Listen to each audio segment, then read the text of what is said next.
Good evening friend, welcome to my channel. তো আশা করি সকলেই ভালো আছেন, আমিও বেশ ভালোই আছি। তো আজও একটা সম্পূর্ণ নতুন পদ্ধতিতে ব্রেকফাস্ট রেসিপি নিয়ে চলে এলাম আপনাদের জন্য শেয়ার করবো বলে। তো চলুন আর দেরি না করে রেসিপিটা শুরু করা যাক। এখানে 2 কাপ চিড়ে নিলাম, এরপর 2 থেকে 3 বার ভালোভাবে জল দিয়ে ধুয়ে নেব।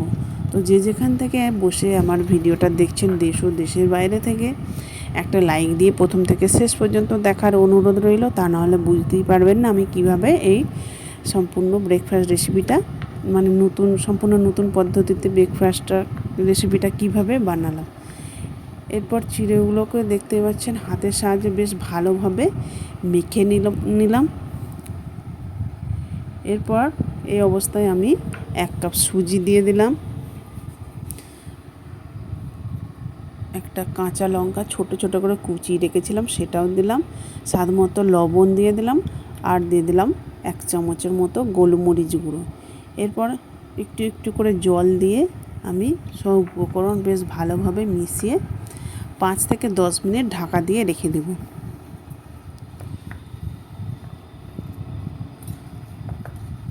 তো খুব ভালোভাবেই আমার মেশানো বা মাখানো হয়ে গেছে।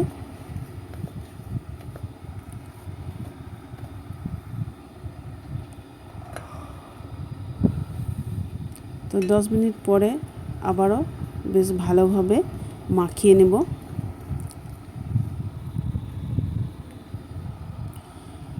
এরপর হাতটা পরিষ্কার করে ধুয়ে নিয়ে হাতে কিছুটা তেল মাখিয়ে নিলাম, যাতে এগুলো এই যে গোল গোল করে একটা শেপে বানিয়ে নেব, হাতে লাগবে না।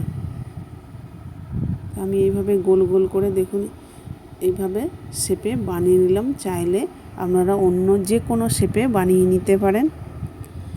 তো যারা আমার ইউটিউব চ্যানেল থেকে দেখছেন, একটা সাবস্ক্রাইব করে পাশে থাকবেন, আর পাশে থাকা বেল বাটনটি অল করে রাখবেন, তাহলে আমার নতুন নতুন রেসিপি ছাড়ার সাথে সাথে সবার আগে আপনার কাছে পৌঁছে যাবে।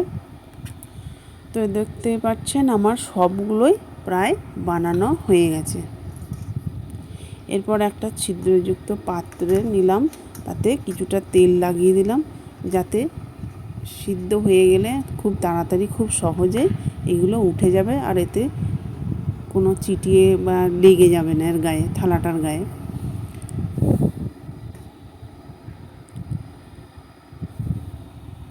এরপর এগুলো সিদ্ধ করতে দেবো। জল বসিয়ে দিয়েছিলাম, জলটা গরম হয়ে যেতে এটাকে বসিয়ে ঢাকা দিয়ে 10 মিনিট রেখে দেবো। তো 10 মিনিট পরেই দেখতে পাচ্ছেন কতটা সুন্দর হয়ে গেছে সিদ্ধ হয়ে। এরপর এইগুলোকে নামিয়ে আমি ঠান্ডা করে নেব।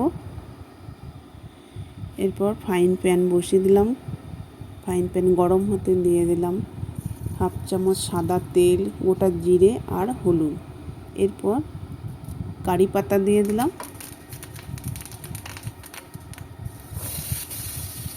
এরপর যেগুলো সিদ্ধ করে রেখেছিলাম সেগুলো দিয়ে দিলাম। তো বাড়িতে আপনারা অবশ্যই একবার হলেও বানিয়ে দেখুন, কেমন হলো কমেন্ট করে জানাতে ভুলবেন না। আর ভালো যদি লেগে থাকে লাইক কমেন্ট শেয়ার করে দেবেন।